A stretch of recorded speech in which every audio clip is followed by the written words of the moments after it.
Yo, Word users, want to change the language in Microsoft Word on your PC in 2025?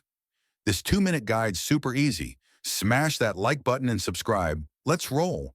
Step 1. Open Word and go to Options.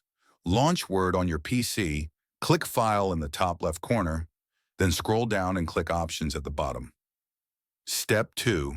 Change the display language. In the Word Options window, click Language on the left sidebar. Under Display Language, pick your language, like Spanish or French, from the drop-down, then click Set as Preferred. Step 3. Set the proofing language. Scroll down to Proofing Language in the same menu.